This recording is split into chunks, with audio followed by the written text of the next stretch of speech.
Hey guys, you're with Connor from Irish Studio, and today we're going to be starting off a new tutorial series using the Xamarin technology stack. We'll be focusing on getting a device's current location using the geolocator plugin and then plotting that directly onto a map so we can physically see the location. Throughout the tutorial, I'll be using the Android emulator, but towards the end of the tutorial, I'll be deploying it onto a Samsung S6 Galaxy Edge so we can physically see the application running on the device.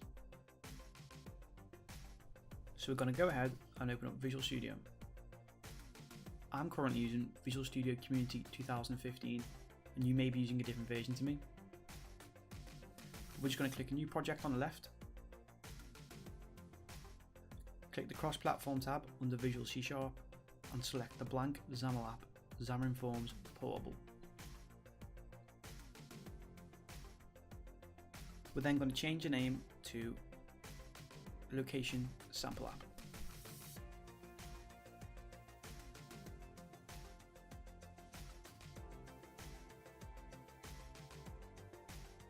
So once the application's been created, we can just close down all these tabs, and then we can minimize the Xamarin Get Started page.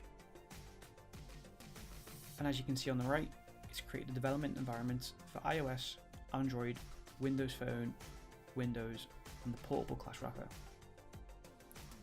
We can just go ahead and minimize the iOS, Windows, and Windows Phone environment as we're only concerned with the Android and portable glass.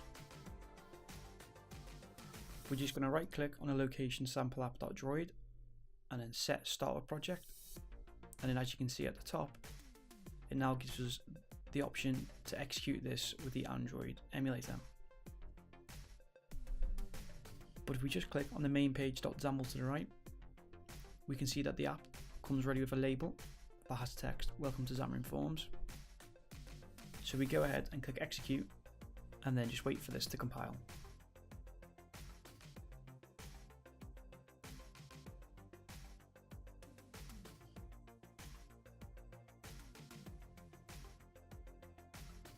We can see it now it's compiled. We are displaying the Welcome to Xamarin Forms label. So we've got no errors, that means we can just begin implementing our own logic. So we want to go ahead and close down the Android emulator and stop the build. I'm going to highlight the whole label, click backspace and delete it. Now we're going to go ahead and implement our own view. So let's add a grid. And this grid is just going to let us split the screen up into 3 divisions so we can put our elements into the middle of the screen. So inside the grid, we want to define our grid row definitions. So there's going to be 3 of these,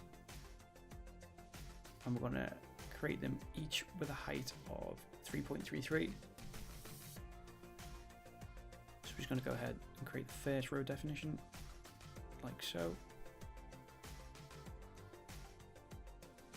we're just going to go and set the height value to 3.333, and then we're just going to copy this.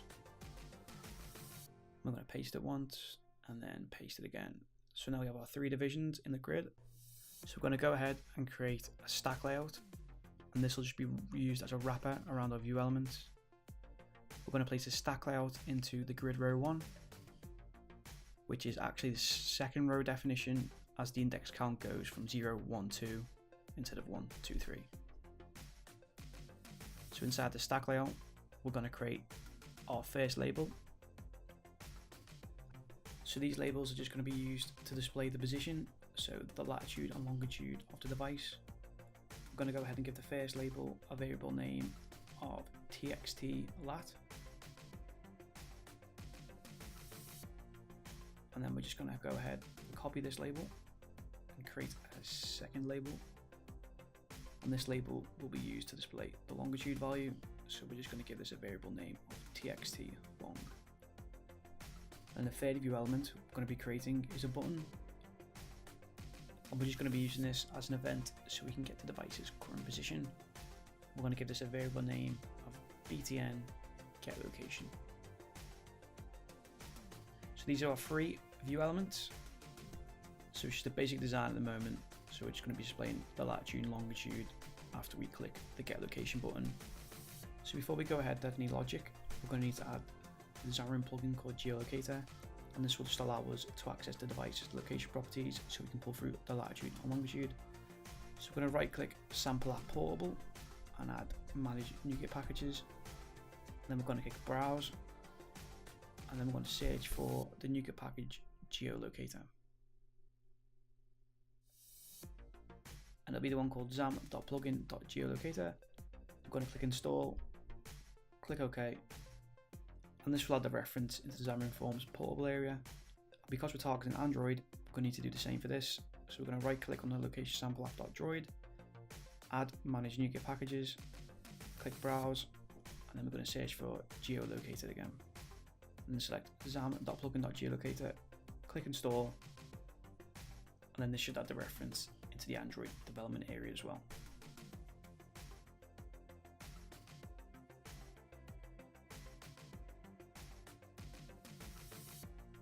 So once installed, we can start to close down all these tabs.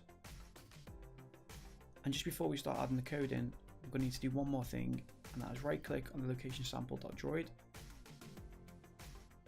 click to properties, and then we're going to go into the Android manifest. We're going to need to add some permissions. So first, we're going to need to enable access course location, access file location, and access mock locations. And this is just giving us permission to use the device's current location. So we're going to go ahead on the right and click the main page xaml.cs. I'm going to include the library geolocator. So we're going to type using plugin.geolocator. And now that we've included this reference, we can now go ahead and use all the properties from the NuGet package library geolocator that we've downloaded. So inside the main page constructor, we're just going to go ahead and call our button btn get location, and then create the .clicked event. So if you press += and then in Visual Studio, if you press tab, it automatically creates the event for you. So we're just going to get rid of this, throw a new exception. We're just going to call a new function inside here called retrieve location. Because we're awaiting this function, we're going to then need to make the button get location.clicked an async function. So now we're going to go ahead and create the retrieve location function. I'm going to create a private async task, and this is where we're just going to handle all logic for getting the device's current position. So for now, we're just going to create a new variable called locator, and this is going to equal to the cross geolocator.current.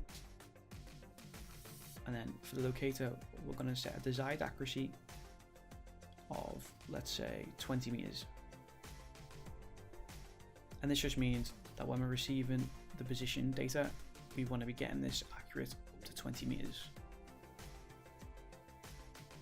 So now we're going to go ahead and create another variable called position, and this is going to be equal to the locator.getPositionAsync. And then we'll be awaiting this function, and then inside we're going to set the timeout to 10,000 milliseconds. And this just means that if we're not receiving a position in 10 seconds, then the function is just going to time out. So now we're going to go ahead and call our labels. So first of all, we're going to call txd.text, and this is going to be equal to the position.latitude, and then we're just going to convert this to a string. So what we're doing here is pulling through the latitude via the position, and then we're just adding the value to the label txd.lat so we can see it on screen. So we're going to go ahead and do this for the longitude as well. So we're going to call txdlong.text. I'm going to have this equal to the string longitude :space plus position.longitude, and then convert this to a string. So with this logic implemented, we should be able to click the get location button on the device, and it'll pull through the current position and then display the longitude and latitude on screen to a desired accuracy of 20 meters. So if we click execute at the top, this should open up the Android emulator. And if all goes to plan, when it compiles, you should see the following screen, which is just our blank button and 2 blank label fields. So it's not looking too good at the moment, If you go and click the 3 dots on the right of the menu here, you'll see the device has some current mark locations, like so. And then if you go ahead and click the blank button, you can see that it's pulling through the location and displaying it in the latitude and longitude text. So currently these are only marked locations as it's coming through the Android emulator. So we're just going to go ahead and close down the emulator, and we're just going to stop the build. I want to go back into the XAML. So we're just going to style that front page a little bit. So on the TXT lat label, we're just going to add some vertical and horizontal options so we can center the text. So you want to just go ahead and add the vertical options.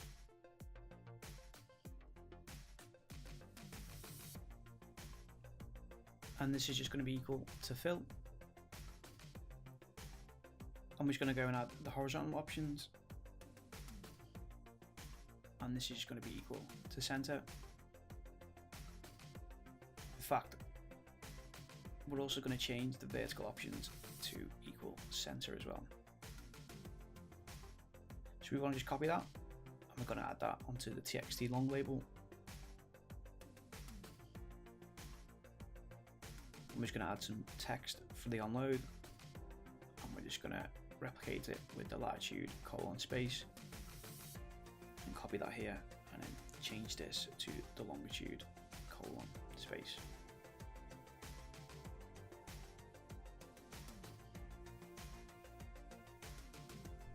I'm just going to add some text to the button as well for when the device loads. And we're just going to have this equal to get location, or get current location. So now we can just close and save the XAML page, and if we click execute again, we can see that when the Android emulator loads, that it looks a bit nicer with some text for the labels and some text on the button. If we go ahead and click the button again, we can still see that it's pulling through the mark location. And if you want to, you can test this by just changing the location in the Android emulator here, and then what you're going to have to do is click send and then click get current location. And we click send, so we just know that we've confirmed that we've changed the latitude and longitude value. So you can go ahead, change it again, and if you click get current location first, you're going to have to then click send afterwards. So that's it for this part of the series. So nothing too major or advanced. We're just pulling through the position values and displaying them on screen through a button handler. But in the next part of the tutorial, we're going to look at adding a map onto the view and then plotting our current location on the map. We're also going to take a look at automatically updating the device's current position as it changes in real time, instead of getting it from a button click as we currently do. But that's it for now. Thank you for watching, and tune in for the next part of the tutorial, and we'll finish the application off there.